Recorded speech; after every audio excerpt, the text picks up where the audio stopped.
Hi everyone, we hope you are having a great day.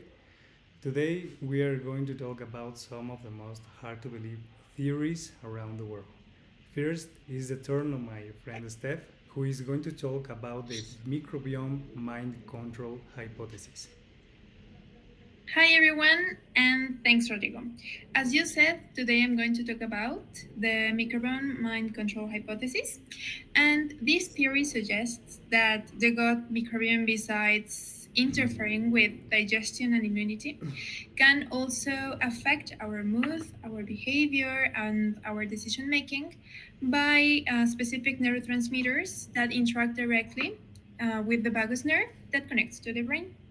Of course, this theory can sound a little bit unreal because of the long held belief that just the brain can control some of these conditions like anxiety, depression, or food cravings. But some new research done by neurogastroenterologists and psychobiotics supports the gut brain connection and have shown that the regulations in the gut flora can also modify normal levels of stress and that probiotics can bring them to normal, supporting this theory. Wow, it was really interesting, Steph. Thanks. So you are saying the good can affect how we feel and act, but how does it actually send signals to the brain? That's a very interesting question. Thank you. These tiny organisms produce chemicals, and through the gut brain axis, Mhm. they send signals via the vagus nerve and immune system also, shaping how we feel and how we act. Consequently, health gut microbiome isn't just good for digestion, Mhm. it's also good for mental well being too. Wow, thanks. Well, now I'd like to talk about the alien experiment theory.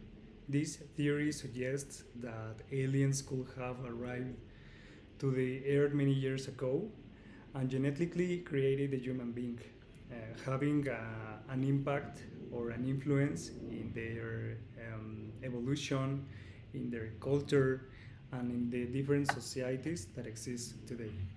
Of course, there is not evidence about this theory, so it would require to assume that we have been interacting with extraterrestrial intelligence since a long time ago. And also, some ancient texts and archaeological sites, such as the pyramids of Egypt or Nazca lines, may seem to hint at knowledge far beyond from what early humans should have had. But additionally to that, we know that the vastness of the universe makes it statistically possible to find intelligence life in another planet. Wow, really nice theory, Rodrigo. Thank you. So, if I understand correctly, you're saying that humans may have been created artificially by aliens, but what do you mean by a knowledge far beyond what humans should have had in ancient times? Okay, that's a good question.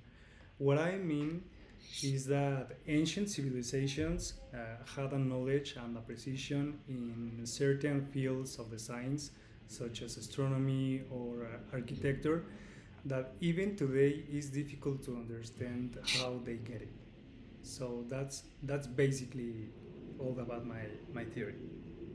And now is the turn Scaro, who is going to talk about the project Abigail.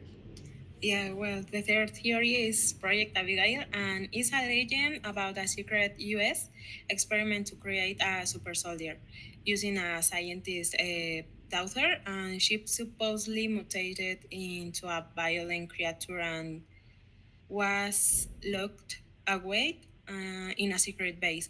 So, although there is no real proof it happened, but some believe it could be possible due to scientific advances and the secrecy of military experiments.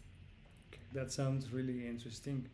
Yeah. What do you mean by mutating into a violent creature? Well, I mean that the experiments caused extreme. extreme physical and mental changes in her.